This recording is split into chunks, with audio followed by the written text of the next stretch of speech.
मैं Naveen Kumar Yadav, lecturer in political science, राजकीय वरिष्ठ माध्यमिक विद्यालय सिठाना में कार्यरत हूँ। विद्यालय शिक्षा विभाग हरियाणा सरकार के एजुसेट टेलीकास्ट कार्यक्रम में आप सभी का हार्दिक रूप से स्वागत करता हूँ। कक्षा 12 राजनीतिक विज्ञान पाठ 2 ध्रुवीयता का अंत भाग 2 पर आज हम चर्चा करेंगे और इस जो है व्याख्यान में हम चर्चा करेंगे कि 2 ध्रुवीयता क्या थी और 2 ध्रुवीयता कैसे जो है पतन की ओर गई। साथ में शॉक थेरेपी और विभिन्न जो है महत्वपूर्ण विषयों पर आज हम चर्चा करेंगे। सबसे पहले हम देखेंगे कि व्याख्यान के उद्देश्य क्या है। तो व्याख्यान के जो उद्देश्य हैं वो पहला है सोवियत संघ में साम्यवादी व्यवस्था और साम्यवादी शासन के बाद सोवियत गणराज्य द्वारा अपनाई गई शॉक थेरेपी की विस्तृत जानकारी देना। साथ में जो है शॉक थेरेपी के क्या परिणाम निकले और सोवियत संघ गणराज्यों के संघर्ष और तनाव की जानकारी देना, अर्थात बाल्कन समस्या। और इसके साथ साथ पूर्व सोवियत जो देश थे उनके साथ भारत के कैसे संबंध थे उन पर भी हम नजर डालेंगे। प्यारे बच्चों, अब हम व्याख्यान के क्षेत्र पर नजर डालते हैं कि इस व्याख्यान का हमारा जो क्षेत्र है वो सबसे पहले सोवियत संघ में समाजवादी जो साम्यवादी शासन व्यवस्था पर हम चर्चा करेंगे कि कब से इसकी शुरुआत हुई और कब से जो है कब तक रही साम्यवादी व्यवस्था। साथ में शॉक थेरेपी क्या है, शॉक थेरेपी इसके क्या परिणाम निकले, शॉक थेरेपी किसने अपनाई और इसके अपनाने के क्या कारण थे, इस पर भी चर्चा करेंगे। साथ में सोवियत संघ के संघर्ष और तनाव से उपजी स्थिति और भारत पर उसका क्या प्रभाव पड़ा उस पर भी चर्चा करेंगे। और अंतिम जो विषय है भारत और सोवियत संघ के संबंध या वर्तमान में भारत और रूस संबंधों पर भी हम विस्तार से चर्चा करेंगे। तो प्यारे बच्चों, सबसे पहले हम साम्यवादी जो व्यवस्था सोवियत संघ में थी उस पर नजर डालते हैं। 1917 से पहले रूस था और बोल्शेविक क्रांति 1917 के बाद में 15 गणराज्यों को मिला करके सोवियत संघ की स्थापना की गई थी। और जो सोवियत 1917 की बोल्शेविक क्रांति थी वो 1917 की बोल्शेविक क्रांति समाजवादी सिद्धांतों से प्रेरित थी और उसका मुख्य जो उद्देश्य था वो पूंजीवाद का विरोध करना था और साम्यवाद की ओर बढ़ना था सोवियत संघ का। तो इसमें कौन कौन से प्रमुख नेता रहे उसके बारे में भी हम अभी चर्चा करेंगे। तो जो साम्यवादी व्यवस्था पूंजीवाद के विरोध में अपनाई गई थी, क्योंकि 1917 से पहले रूस में पूंजीवादी व्यवस्था थी और जिसके कारण किसान, श्रमिक और मजदूर सभी वर्ग काफी हद तक परेशान थे। तो बोल्शेविक जो थे उस ये भी आपके मन में हो सकता है कि एक प्रश्न हो कि बोल्शेविक कौन थे। तो रूस की जो मजदूर दल के जो बहुसंख्यक लोग थे उनको बोल्शेविक कहा जाता है और जो अल्पसंख्यक थे इसी पार्टी के उनको मेनसेविक कहा जाता है।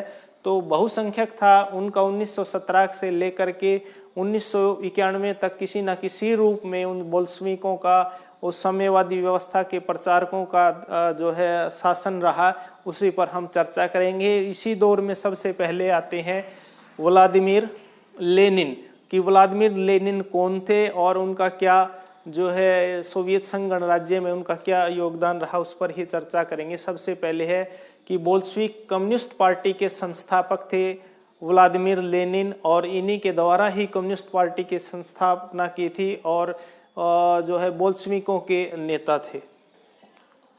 साथ में 1917 की रूसी क्रांति के नायक रहे। जो 1917 की बोल्शेविक क्रांति पूंजीवाद के विरोध में हुई थी उसमें नायक बनकर उभरे और इन्हीं के द्वारा जो है पूंजीवाद का विरोध किया गया था। धीरे धीरे साम्यवादी व्यवस्था रूस में स्थापित की गई थी। और क्रांति के बाद सबसे कठिन दौर जहां रूस सोवियत संघ रहा प्रारंभिक दौर में 1917 से 1924 तक, तो उस समय जो है इनके ही दौर में हुआ। उस समय रूस की अर्थव्यवस्था काफी कमजोर हो गई थी। प्रथम विश्व युद्ध में रूस को बहुत बड़े स्तर पर जन और धन की जो है अपार क्षति सहनी पड़ी थी, जिसके कारण कठिन दौर था, अर्थव्यवस्था काफी कमजोर हो गई थी, उद्योगों में प्रोडक्शन कम हो गया था। साथ साथ में अंतर्राष्ट्रीय स्तर पर जो है जो पहचान सोवियत संघ को मिलनी चाहिए थी वो भी नहीं मिल रही थी। तो 1917 से लेकर के 1924 तक एक बहुत कठिन दौर जो है सोवियत संघ का माना जाता है। तो उस समय सोवियत संघ के नेता थे व्लादिमीर लेनिन। अंतिम है सोवियत समाजवादी गणराज्य के संस्थापक और अध्यक्ष, क्योंकि हमने पहले भी बात की है कि साम्यवादी जो व्यवस्था थी वो समाजवादी और गणराज्य से प्रेरित थी, उन सिद्धांतों से प्रेरित थी, और पूंजीवाद का ये सिद्धांत विरोध करता है। तो वहाँ के संस्थापक व्लादिमीर लेनिन माने जाते हैं। और अंतिम है मार्क्सवादी सिद्धांत के समर्थक और साम्यवाद के समर्थक। इसका अर्थ यही है कि कार्ल मार्क्स जो कि मार्क्सवाद सिद्धांत के जन्मदाता थे, उनका मानना था कि विश्व में केवल जो समाज में है दो प्रकार के लोग हैं, एक शोषित लोग हैं, एक शोषक वर्ग है, एक शोषित वर्ग है। तो जो लोग शोषित वर्ग वह वर्ग है जो जिसका जो है शोषण किया गया है, और जो शोषक वर्ग वो वर्ग है जिसने जो है श्रमिकों का शोषण किया है। अर्थात साधारण शब्दों में भी अगर हम बात करें तो जो पूंजीवादी व्यवस्था में है, ज़्यादातर पूंजीवादी व्यवस्था में उद्योगों से उत्पन्न लाभ का अधिकतर हिस्सा जो है उद्योग मालिकों को जाता है, मजदूरों को उसमें कोई भी जो है फायदा या लाभ का हिस्सा या उनको हिस्सेदार नहीं बनाया जाता। तो कार्ल मार्क्स भी इसका विरोध करते थे। आने वाले समय में व्लादिमीर लेनिन जब सत्ता में आए तो उन्होंने भी जो है पूंजीवादी व्यवस्था का काफी विरोध किया था। दूसरे महत्वपूर्ण जो व्यक्ति थे सोवियत संघ के वो थे जोसेफ स्टालिन। उनके लेनिन के उत्तराधिकारी थे, अर्थात 1924 के बाद जो है अस्तित्व में आए और सोवियत संघ को मजबूत बनाने में उनका बहुत बड़ा योगदान रहा। हालांकि व्लादिमीर लेनिन के समय तो कुछ ऐसा संकट का दौर था, लेकिन बाद में धीरे धीरे जो है सोवियत संघ की अर्थव्यवस्था काफ़ी मजबूत हुई थी, तो उसमें जोसेफ स्टालिन का भी बहुत बड़ा योगदान था। और 1924 से 1935 तक इन्होंने नेतृत्व किया था। और ख़ास बात ये थी कि जब दूसरा विश्व युद्ध हुआ तो जो है जोसेफ स्टालिन उस समय सोवियत संघ के नेता थे, और ये भी दूसरे विश्व युद्ध में जीत का श्रेय भी जोसेफ स्टालिन को जाता है। और शीत युद्ध के प्रारंभिक जो दौर में थे और उस समय भी जोसेफ स्टालिन सोवियत संघ के नेता थे। औद्योगिकरण को तेजी से बढ़ावा दिया गया। हालांकि उस समय जो पूंजीवादी व्यवस्था का विरोध कर रहे थे, उद्योगों को जो है प्रोडक्शन बहुत कम हो रहा था, उद्योगों की जो है ज़्यादा ध्यान नहीं दिया जा रहा था। केवल मॉस्को और जो है एक मॉस्को और एक अन्य शहर, जो केवल दो ही औद्योगिक शहर रूस के थे, बाकी सभी के सभी जगह पर जो सामूहिक रूप से खेती की जाती थी। तो उन्होंने औद्योगिकरण की प्रक्रिया को तेजी से बढ़ाया, जिसमें काफ़ी उनको मदद मिली थी औद्योगिकरण में। और दूसरे विश्व युद्ध में जीत के हीरो रहे, जैसे हमने पहले चर्चा की है कि जोसेफ स्टालिन को दूसरे विश्व युद्ध में जीत का हीरो माना जाता था। हालांकि दूसरे विश्व युद्ध के प्रारंभिक दौर में अर्थात 1939 से लेकर के 1945 तक जो दूसरा विश्व युद्ध चला, तो 1939 से लेकर के 41 तक हालांकि जर्मनी को काफ़ी सफलता मिली थी और रूस के बहुत बड़े क्षेत्र पर उन्होंने अधिकार कर लिया गया था। लेकिन जोसेफ स्टालिन की कुछ ऐसी नीतियां थी जहां पर रूस का पश्चिमी भाग था, जो अलास्का के नज़दीक का जो क्षेत्र था, तो वहां पर जो है एक रणनीति के तहत ज़्यादातर जो जर्मनी के सैनिक थे उनको लगातार उस क्षेत्र में वो आगे बढ़ते जा रहे थे, और सोवियत संघ के सैनिक एक निश्चित प्लानिंग के साथ वो पीछे हटते जा रहे थे। जब वो कुछ समय 2 महीने निकलने के बाद जो है सर्दियाँ शुरू हुई, तो उस सर्दियों को जो जर्मनी के सैनिक थे वो सहने के आदी नहीं थे, और उसके बाद जो है जाने के रास्ते भी सारे लगभग उनके लौटने के बंद हो गए थे, और जिनके कारण जो है जर्मनी को दूसरे विश्व युद्ध में घुटने टेकने पड़े। काफ़ी सैनिक वहाँ मारे गए, और ये रणनीति जो थी जोसेफ स्टालिन को उसका श्रेय जाता है और प्रारंभिक दौर में भी शीत युद्ध में उनकी काफी अहम भूमिका थी। और तानाशाही रवैये के लिए प्रसिद्ध थे, क्योंकि साम्यवादी व्यवस्था केंद्रीय जो है नीति पर आधारित होती है, तो इसको बढ़ावा देने का भी श्रेय जोसेफ स्टालिन को जाता है। निकिता ख्रुश्चेव, प्यारे बच्चों, ये निकिता ख्रुश्चेव का फोटो है, जो कि सोवियत संघ के 1953 से लेकर के 64 तक, यानी कि शीत युद्ध का जो पीक दौर माना जाता है, उस समय राष्ट्रपति रहे और उस समय सोवियत संघ का प्रतिनिधित्व किया, और न केवल प्रतिनिधित्व किया बल्कि अमेरिकी वर्चस्व को भी उन्होंने काफी हद तक जो है कम करने का कोशिश की थी। साथ में स्टालिन की नेतृत्व शैली के आलोचक थे। निकिता ख्रुश्चेव थोड़ा सा जो है समाजवादी व्यवस्था पर आधारित शासन चाहते थे और साम्यवादी व्यवस्था को जो है धीरे धीरे कम करना चाहते थे, इसलिए वो स्टालिन की जो केंद्रीय नीति थी उनका विरोध वो करते थे। और 1956 में सुधार जो है उन्होंने काफी सुधार लागू किए गए, जिसमें जो है सामूहिक खेतीकरण को खत्म किया गया, किसानों को भूमि का मालिक बनाया गया और धीरे धीरे जो है उससे प्रोडक्शन या सुधार जो शामिल हुए। तो कुछ महत्वपूर्ण ऐसे सुधार किए जिससे भविष्य में जो है सोवियत संघ के विकास में काफी मददगार साबित हुए। और क्यूबा मिसाइल संकट के समय जो है इन्हीं के समय हुआ। क्यूबा मिसाइल संकट 1962 में हुआ और क्यूबा मिसाइल संकट को शीत युद्ध का पीक दौर कहा जाता है। और उस समय जो है क्यूबा, जो कि अमेरिका के साथ लगता हुआ एक छोटा सा देश है, और इसी के जो कि क्यूबा साम्यवादी व्यवस्था को मानता था और अमेरिका के साथ लगता था, तो उस समय राष्ट्रपति निकिता ख्रुश्चेव ने अमेरिका के विरुद्ध ही क्यूबा में मिसाइलें तैनात कर दी थी, जो परमाणु मिसाइल थी। और अमेरिका को इसको काफी बाद समय पता चला, लेकिन इसके कारण धीरे धीरे दोनों देशों के आपसी सहयोग से, आपसी बातचीत के रास्ते से ये क्यूबा मिसाइल संकट जो है हल किया गया। हालांकि क्यूबा मिसाइल संकट को विश्व में ऐसा तनाव का दौर माना जाता है, जिसमें ऐसा महसूस हो रहा था कि कभी भी जो है तीसरा विश्व युद्ध शुरू हो सकता है। अब की बार अगर तीसरा विश्व युद्ध समाप्त शुरू हुआ तो विश्व के लगभग बहुत सारा जो है क्षेत्र विनाश के कगार पर चला जाएगा। अंतिम राष्ट्रपति थे मिखाइल गोर्बाचेव, जो काफी चर्चा में रहे। सोवियत संघ के अंतिम राष्ट्रपति 1985 से 1981 तक 11 मार्च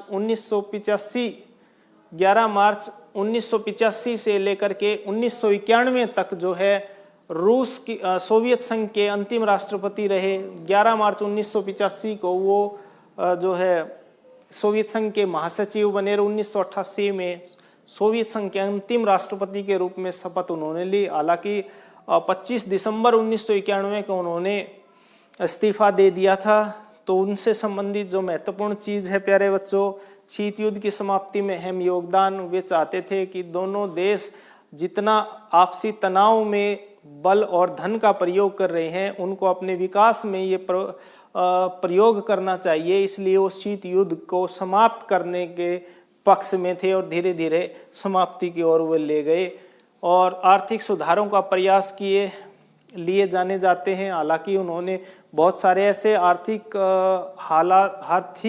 सुधारों का प्रयास किए थे, लेकिन उनको नाकामयाबी हासिल हुई थी। उनमें से कुछ ऐसे सुधार थे जिनमें केंद्रीय जो मूल ढांचा था, उस केंद्रीय मूल ढांचे को बदलने के लेकर के उनकी जो नीति थी उनकी आलोचना की गई, या कुछ ऐसे खुलापन जो सरकारी संस्थाओं में दिया गया जिसके कारण व्यक्ति अपनी अभिव्यक्ति प्रकट कर सकते थे। तो ऐसी कुछ नीतियां थी जिनकी आर्थिक सुधारों में कुछ ना कुछ कमी रही, उसकी आलोचना की जाती। जर्मनी एकीकरण में सहायक रहे और जर्मनी का एकीकरण 1990 में हुआ। और क्योंकि पूर्वी जर्मनी का जो अधिकार था वो सोवियत संघ के अधिकार क्षेत्र में था और पश्चिमी जर्मनी अमेरिका के उसमें था, तो 90 में जो है जर्मनी के एकीकरण में इन्होंने काफी सहायता की थी। सोवियत संघ विखंडन का आरोप उन पर लगा। उनका मानना था कि सोवियत संघ के जितने 15 गणराज्य हैं उनको एक करने में मिखाइल गोर्बाचेव नाकाम रहे और आखिरकार जो है 26 दिसंबर 1991 को सोवियत संघ का विखंडन हो गया। उनके कारण जो है मिखाइल गोर्बाचेव को ही उनका कारण मानते हैं। अब बात करते हैं शॉक थेरेपी। शॉक थेरेपी किसने अपनाई और शॉक थेरेपी क्या है, इस पर प्यारे बच्चों दूसरे महत्वपूर्ण टॉपिक पर हम चर्चा करेंगे। तो सबसे पहले शॉक थेरेपी का क्या अर्थ है और शॉक थेरेपी अपनाई किसने। तो शॉक थेरेपी का शाब्दिक अर्थ है आघात पहुंचाकर इलाज करना। और अगर हम राजनीति की भाषा में देखें तो सोवियत संघ के जो 15 गणराज्य थे उन्होंने अपनी साम्यवादी व्यवस्था को छोड़ करके पूंजीवादी व्यवस्था जो अपनाई, तो उस तेजी से जो है साम्यवादी व्यवस्था को छोड़कर पूंजीवादी व्यवस्था को अपनाना शॉक थेरेपी के नाम से जाना जाता था। विशेषज्ञों का मानना था कि जो साम्यवादी व्यवस्था उन्होंने अचानक छोड़ करके पूंजीवादी व्यवस्था अपनाई, यही शॉक थेरेपी का कारण रहा, बल्कि उनको बदलाव धीरे धीरे करना चाहिए था। अब है कि शॉक थेरेपी अपनाई किसने, तो शॉक थेरेपी सोवियत संघ के जो 15 गणराज्य थे उन्होंने अपनाई थी। नेक्स्ट है शॉक थेरेपी 15 गणराज्यों ने अपनाई थी। साथ में शॉक थेरेपी की शुरुआत और शॉक थेरेपी की निर्देशित, तो शॉक थेरेपी की जो शुरुआत हुई थी, ऐसा माना जाता है कि सोवियत संघ के विखंडन से ही 2-3 साल पहले से शुरू हो गई थी, लेकिन 1991 के बाद जो है सोवियत संघ के एक बड़े स्तर पर शॉक थेरेपी का प्रयोग किया जाने लगा। और शॉक थेरेपी का निर्देशित की हम बात करें तो ये एक सोची समझी भी व्यवस्था हम कह सकते हैं कि वर्ल्ड बैंक और जो है अमेरिका के द्वारा, विश्व बैंक और अमेरिका के द्वारा निर्देशित थी। उनका मानना था कि धीरे धीरे जिन जो 15 सोवियत गणराज्य हैं उनकी अर्थव्यवस्था को किसी न किसी रूप में जो है उसमें हलचल पैदा की जाए, अस्थिरता पैदा की जाए, तो उनके द्वारा ये निर्देशित। प्यारे बच्चों, अब हम शॉक थेरेपी के परिणामों के बारे में चर्चा करेंगे कि शॉक थेरेपी जो कि सोवियत गणराज्यों ने अपनाई थी उसके परिणाम क्या निकले। तो सबसे पहले था कि अर्थव्यवस्था सुधरने की अपेक्षा संकट के भंवर में फंस गई। जो सोवियत संघ के 15 गणराज्य थे अपनी साम्यवादी व्यवस्था को छोड़ करके पूंजीवादी व्यवस्था को अचानक अपनाया था, इसके कारण जो है उनकी अर्थव्यवस्था सुधरने की अपेक्षा जो है उनका अर्थव्यवस्था काफी खराब हो गई थी। दूसरा है रूस की मुद्रा रूबल की जो है मूल्य में गिरावट आ गई थी। जो रूस की जो मुद्रा थी रूबल, उसका अवमान्य अंतर्राष्ट्रीय स्तर पर उसका जो अवमान्य मूल्य है वो काफी कम हो गया था। मुद्रास्फीति की दर इतनी बढ़ गई थी कि लोगों के पास जो भी जमा पूंजी थी वो लगभग जाती रही। आगे है खाद्यान्न संकट उत्पन्न हुआ। 1900 जो है 93-94 के आसपास रूस में खाद्यान्न संकट पैदा हुआ। रूस को विभिन्न देशों से आयात करना पड़ा, और जबकि रूस विभिन्न देशों को खाद्यान्न जो है निर्यात इससे पहले करता था, लेकिन इसके बाद में जो है खेती का जो समूहीकरण की प्रक्रिया खत्म की गई थी, तो उसका एक ऐसा दौर गुजरा जिसमें काफी खाद्यान्न संकट उत्पन्न हुआ। नेक्स्ट है सामाजिक व्यवस्था को नष्ट करना। तो उस समय ये अपनाया गया कि ये माना गया कि पूंजीवादी व्यवस्था के आधार पर जितनी भी सामाजिक व्यवस्था थी, वो चाहे गरीब और दलित या अपंग हैं या जो वृद्ध लोग हैं उनको वित्तीय सहायता दी जाती थी, वो भी बंद किया गया। उनका मानना था कि इससे देश की अर्थव्यवस्था पर बोझ बढ़ता है। इसके साथ साथ प्यारे बच्चों, स्वास्थ्य सेवाओं की समाप्ति की गई। इसका अर्थ यही है कि एक जनसाधारण के लिए, एक गरीब व्यक्ति के लिए स्वास्थ्य सेवाएं पाना काफ़ी मुश्किल हो गया था। इलाज काफ़ी महंगा हो गया था। किसी प्रकार की उनको कोई छूट नहीं दी गई थी स्वास्थ्य सेवाओं में, वो ख़त्म कर दी गई थी। तो अब सबके लिए जो है स्वास्थ्य काफ़ी महंगा हो गया था। माफिया वर्ग का बोलबाला हुआ शॉक थेरेपी के कारण। जो जितने भी बड़े जो है सामंत थे, जितने भी बड़े औद्योगिक घराने थे या इसके साथ साथ में बड़े जमींदार थे, उन्होंने स्टॉक करना शुरू कर दिया, जिसके कारण जो है रूस में खाद्यान्न की कीमतें लगातार बढ़ गई, और इसके कारण जो है आम जन तक काफ़ी जो खाद्यान्न की आपूर्ति थी वो काफ़ी कठिन हो गई थी। साथ में आर्थिक असमानता में वृद्धि हुई, क्योंकि जब उन देशों ने साम्यवादी व्यवस्था को छोड़ करके वापस पूंजीवादी व्यवस्था को अचानक अपनाया था, जिसके कारण जो है आर्थिक असमानता में वृद्धि हुई। अमीर लोग काफ़ी अमीर होते चले गए क्योंकि उनका संसाधनों पर अधिकार था, और गरीब जो व्यक्ति थे, जिसमें श्रमिक थे, किसान थे, छोटे मजदूर थे, इन पे सभी के सभी जो है जीवन यापन के लिए काफ़ी मशक्क़त उनको करनी पड़ी थी। उसके बाद हम बात करते हैं कि शॉक थेरेपी का क्या प्रभाव अच्छे रहे या नहीं रहे, इस पर भी थोड़ी सी चर्चा करते हैं कि शॉक थेरेपी की एक तो अर्थव्यवस्था में सुधार हुआ। लगभग 10 वर्षों के बाद में शॉक थेरेपी के अपनाने के 10 वर्षों बाद जो है अर्थव्यवस्था में सुधार देखने को मिला और निर्यात को बढ़ावा मिला। सोवियत संघ के गणराज्य जितने थे उनके पास प्राकृतिक संसाधनों की बहुतायत थी, वो चाहे तेल है या इसके साथ साथ में ऐसे संसाधन हैं जो प्राकृतिक कोयला के भंडार हैं, एक गैस पाइपलाइन है, जिनके द्वारा जो है निर्यात को बढ़ावा मिला, अर्थव्यवस्था में सुधार हुआ। और मुआवजे में वृद्धि का अर्थ ये था कि सोवियत गणराज्य विभिन्न गणराज्यों में गैस पाइपलाइन के रूप में एक बड़ी राशि मुआवजे के रूप में उन गणराज्यों को दी जाती थी। या आप कह सकते हैं कि उस पाइपलाइन जब सोवियत गणराज्य से होकर के जो पाइपलाइन गुजरती थी, उसका मुआवजे के रूप में उन गणराज्यों को धनराशि मिलती थी, जिसमें काफ़ी वृद्धि हुई। साथ में खेती का आधुनिकीकरण किया गया, क्योंकि इससे पहले खेती का सामूहिकीकरण किया गया था और उसको छोड़ करके खेती का आधुनिकीकरण किया गया ताकि उत्पादन में वृद्धि किया जा सके। और प्यारे बच्चों, अब हम बात करेंगे इतिहास की सबसे बड़ी गैराज सेल। तो इसका अर्थ यही था कि सोवियत संघ के जो गणराज्य थे, उनके जो उद्योग थे, उनके शॉक थेरेपी के कारण जो है उनके हालात बहुत खराब हो गए थे। उनमें उत्पादन के लिए कच्चे माल की प्राप्ति नहीं हो रही थी। सारा का सारा जो है उत्पादन पर नियंत्रण नहीं रहा था और जो उद्योग थे वो बिकने के कगार पे थे और बिकने के समय उनके औने पौने दाम लगाए जा रहे थे। और इसे ही इतिहास की सबसे बड़ी गैराज सेल के नाम से जानी जाती है, जो सोवियत संघ के गणराज्यों में लगी।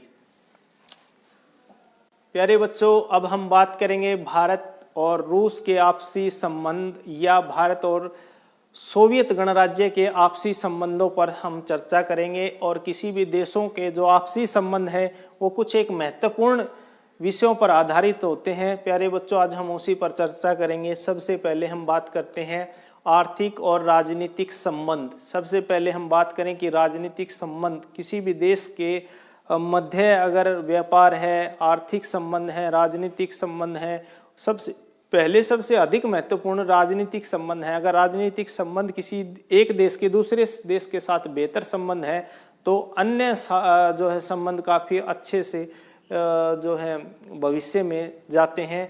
और आर्थिक संबंध की अगर हम चर्चा करें तो आर्थिक संबंध में हम जितने भी देश में बड़ी परियोजनाएं हैं, वो चाहे भाखड़ा बांध से संबंधित हो या बड़े उद्योग से संबंधित हो या जो ताप विद्युत घर से संबंधित हो, तो बहुत सारी आर्थिक क्रियाएं जो हैं हमने सोवियत संघ के सहयोग से हमारे देश में लगाई गई थी। और भारत और राजनीतिक संबंध पे थोड़ी सी हम चर्चा करें तो भारत और सोवियत संघ के रिश्तों की शुरुआत हुई थी 1971 भारत पाकिस्तान युद्ध के समय, क्योंकि एशिया में चीन, अमेरिका और पाकिस्तान के द्वारा एक नई समीकरण बन रहे थे। तो ऐसी अवस्था में भी हमें किसी ऐसे साथी की ज़रूरत है जो मुसीबत के समय हमारे साथ देश के। तो हमने सोवियत संघ के साथ 1971 में 20 वर्षीय संधि की थी, जो लगातार जो है अब भी जारी है।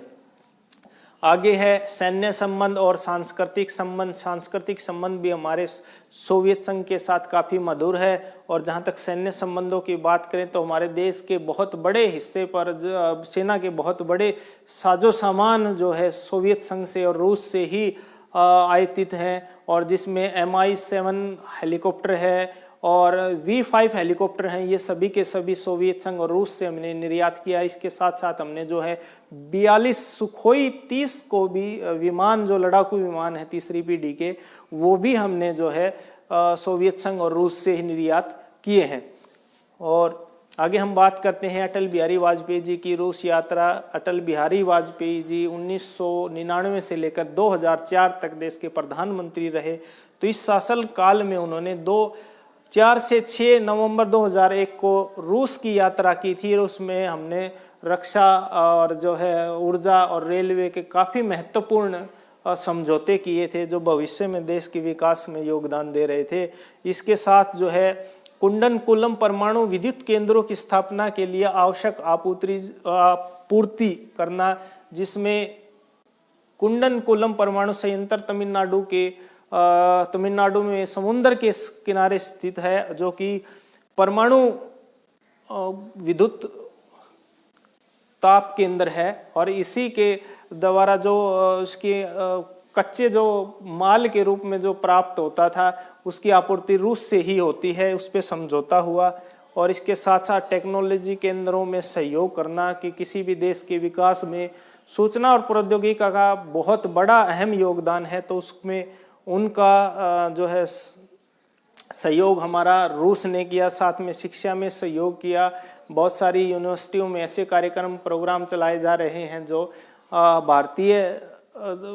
भारतीयों को उसमें रोजगार के क्षेत्र में, शिक्षा के क्षेत्र में भविष्य में मददगार साबित होंगे। प्यारे बच्चों, अब हम बात करते हैं मॉस्को घोषणा पत्र। मॉस्को घोषणा पत्र में जो है उसमें परिवहन और ऊर्जा और कृषि पर जो है दोनों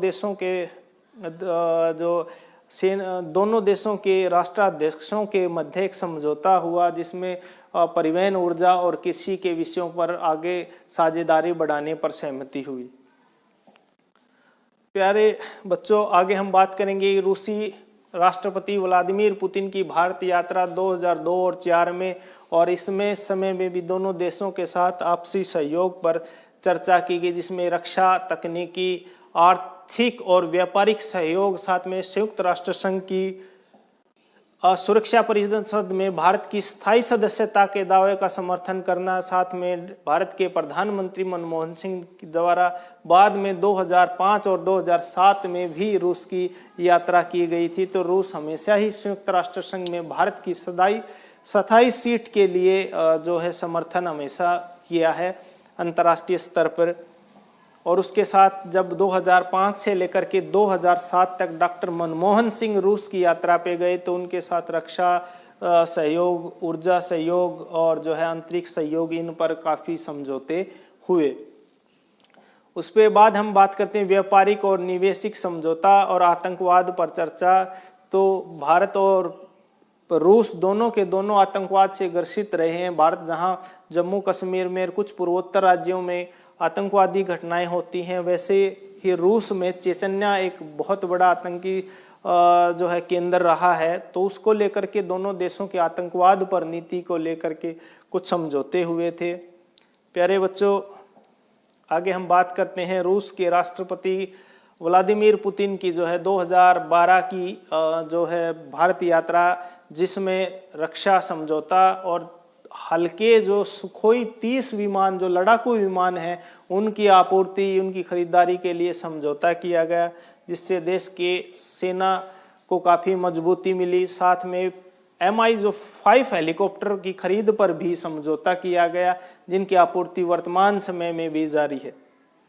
साथ ही प्यारे बच्चों, जो हमारा युद्धपोत है NIS चक्र, उसको 10 साल के लिए पहली बार हमने लीज पर लिया था। मतलब लीज का है कि उसको हमने जो है किराए पे लिया था, और उसके बाद यहाँ पर जो है जितने भी युद्धपोत हैं उनके निर्माण में रूस हमारा सहयोग करेगा, इस पर भी समझौता हुआ था। और इसके साथ 5वीं पीढ़ी के अत्याधुनिक लड़ाकू विमानों के लिए भी समझौता हुआ, क्योंकि इससे पहले हमने MiG-21 जितने भी विमान थे सोवियत संघ से खरीदे थे, और जो कि भारतीय सेना के काफ़ी लंबे समय तक जो है मजबूती का आधार रहे थे। और उसके बाद सुपरसोनिक ब्रह्मोस मिसाइल के लिए जो टेक्नोलॉजी यूज की जाती है, वो भी हमने रूस के द्वारा ही हमने प्राप्त की है। साथ में सैटेलाइट तकनीक तथा बैंकिंग क्षेत्र में निवेश, ये सारे के सारे जितने भी हमारे सैटेलाइट से संबंधित कार्यक्रम चल रहे हैं, रूस के सहयोग से हम इसको चला रहे हैं। और इसके साथ साथ प्यारे बच्चों, भारत में वर्तमान प्रधानमंत्री श्री नरेंद्र मोदी का 2015 और 2017 में भी रूस की यात्रा की थी। दोनों देशों के मध्य कई अहम समझौते हुए थे, जिसमें सांस्कृतिक आदान प्रदान समझौता, शिक्षा और व्यापार सहयोग समझौता शामिल है। और इसके साथ जो है कुंडनकुलम जो परमाणु संयंत्र तमिलनाडु में है उसकी 6 यूनिट हैं, जिसमें 5वीं और 6ठी यूनिट को शुरू करने के लिए समझौता हुआ था। इससे पहले जो कच्चा माल परमाणु जो ताप घरों में यूज किया जाता है उसकी सप्लाई रूस ही करता है, तो उसके लिए भी समझौता हुआ था। साथ में वित्तीय निवेश को प्रोत्साहन और आतंकवाद पर चर्चा की गई, जो कि जीरो टॉलरेंस की नीति आतंकवाद पर अपनाई जाती है। दोनों देशों के मध्य इस बात पर सहमति हुई। और उसके दोनों देशों के हम बात करें 2017 के बाद संबंधों पर, वो भी एक नया आयाम जो है भारतीय राजनीति में दोनों देशों के समझौते से लागू हुआ है। और उसमें यातायात है, जिसमें रेलवे हैं, अत्याधुनिक ऐसे मोटर गाड़ियां उद्योग हैं, और साथ में रेलवे परिवहन के साथ साथ प्रशिक्षण, रेलवे लाइन की बिछाने की जो तेजी से बनाई जाने वाली जितनी भी मशीनें हैं वो आयात की गई रूस से। अंतरिक्ष विज्ञान में उनका सहयोग लिया गया, साइबर सुरक्षा में सहयोग लिया गया, जितने भी आपराधिक जो काम होते हैं साइबर सुरक्षा से संबंधित 2017 के बाद इन महत्वपूर्ण विषयों पर जो है हमने रूस के साथ समझौते हुए हैं। और इसके साथ सूचना तकनीकों के क्षेत्र में बढ़ाने पर भी दोनों देशों के मध्य समझौता हुआ है। भविष्य में इस प्रकार जो है दोनों देश सूचना, साइबर, अंतरिक्ष, रेलवे, यातायात पर मिलकर ही काम करेंगे। उसके साथ प्यारे बच्चों, इस व्याख्यान की पुनरावृत्ति करते हैं और सबसे पहले हम बात करते हैं रूस के बोल्शेविक क्रांति कब हुई। तो रूस की बोल्शेविक क्रांति प्यारे बच्चों आपको पता है 1917 में हुई थी। अब आप बताएंगे कि व्लादिमीर लेनिन कौन थे। जी हाँ प्यारे बच्चों, व्लादिमीर लेनिन बोल्शेविक नेता और 1917 की क्रांति के जो है नायक रहे थे। क्यूबा मिसाइल संकट के समय सोवियत संघ के नेता कौन थे। तो क्यूबा मिसाइल संकट के समय निकिता क्रुश्चेव जो है सोवियत संघ के नेता थे, जो कि 1962 में ये संकट उत्पन्न हुआ था। सोवियत संघ के अंतिम राष्ट्रपति कौन थे। प्यारे बच्चों, सोवियत संघ के अंतिम राष्ट्रपति मिखाइल गोर्बाचेव थे। और अंतिम प्रश्न है कि शॉक थेरेपी का शाब्दिक अर्थ क्या है। तो शॉक थेरेपी का शाब्दिक अर्थ है आघात पहुंचाकर इलाज करना। और एक और क्वेश्चन है कि रूस के वर्तमान राष्ट्रपति कौन है। जी हाँ, रूस के वर्तमान राष्ट्रपति व्लादिमीर पुतिन है। प्यारे बच्चों, गृह कार्य नोट करेंगे। सबसे पहला क्वेश्चन आपके लिए, सोवियत प्रणाली क्या थी। दूसरा है मिखाइल गोर्बाचेव के आर्थिक सुधारों का वर्णन कीजिए। तीसरा महत्वपूर्ण प्रश्न है शॉक थेरेपी क्या थी, इसके क्या परिणाम निकले। और भारत और रूस के संबंधों पर विस्तार से चर्चा कीजिए। प्यारे बच्चों, ये प्रश्न इस व्याख्यान से संबंधित आपको याद करके आपने कॉपी में नोट करना है और अपने प्राध्यापकों से आपने चेक करवाना है। तो थैंक यू। जय हिंद, जय भारत।